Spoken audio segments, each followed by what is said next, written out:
Hey CrossFit Inguz, happy Monday. Today's workout is called Sweat 16.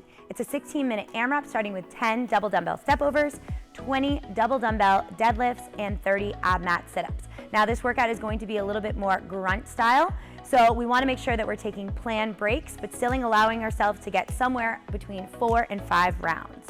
Modifications for today. If we don't have a box that we can step up and over, we can definitely still do those 10 step-ups as just step-ups. If we're working with a single dumbbell today, we can either do single dumbbell step overs or single dumbbell step ups. And if we don't have anything to step up to, we can substitute 10 goblet squats today. For the deadlifts, if we're working with a single dumbbell, we're going to complete 10 deadlifts on each side. And if we're using a barbell today, we're gonna load it with a moderate light weight, something like 95, 135 might be prescribed at the gym.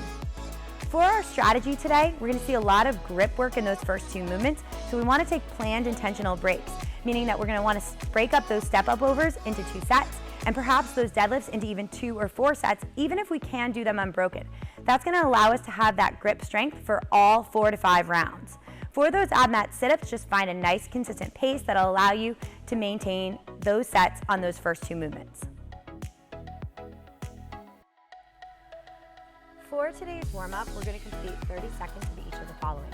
Starting with 30 seconds of active Samson, we're going to alternate legs, driving those hips forward, reaching to the sky, getting a good stretch through those hips.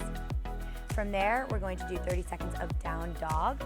So here we're pushing the head through the shoulders, driving the heels to the ground for 30 seconds.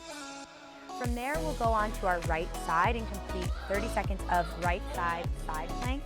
Here we want to brace with the core, pulling that belly button in, squeezing the quads, glutes, and belly. From there, we're going to complete 30 seconds of inchworm to push-up. Here we want to use the legs locked out so as to get a good stretch through those hamstrings, giving a good push-up, and then again, keeping those legs nice and long as we walk our hands into our feet. From there, we're going to go into up dog or cobra. And here we want to just worry about pushing that belly button down to the ground, arching our lower back to get a good stretch there. Next, we'll go on to our 30 seconds of left side plank. And again, brace with the core, squeeze the glutes, squeeze the belly and the quads. Next, we'll complete 30 seconds of Spider-Man into hamstring stretch. So here you'll see Andrew stepping that left foot up, touching to the instep, and then sitting back and stretching those hamstrings by grabbing for that toe. Next, we'll complete 30 seconds of push-up into downward dog. So here, push up all the way chest to the ground, and then again, head through the shoulders, driving those heels to the ground. We're going to finish today with 30 seconds of a front plank. This can either be on your hands or on your forearms, whichever you're more comfortable with.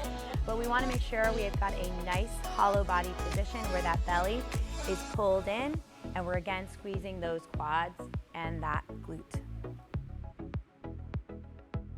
The first movement in Sweat 16 is going to be those 10 double dumbbell step overs.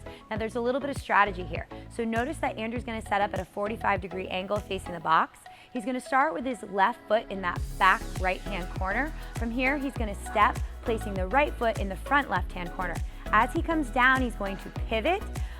Back left foot is going to come down again at that 45-degree angle. He's just going to tap with the right foot and then go right back up. Notice again in the back corner, crossing over to the front corner, staying at that 45-degree angle. This is going to be the most efficient way to come up and over that box.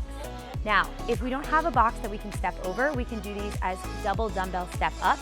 So here we're going to face the box directly, stepping up, standing up all the way at the top. Notice with the step ups, we do want you to stand up all the way at the top, whereas with the step overs, you can stay more in that crouch position.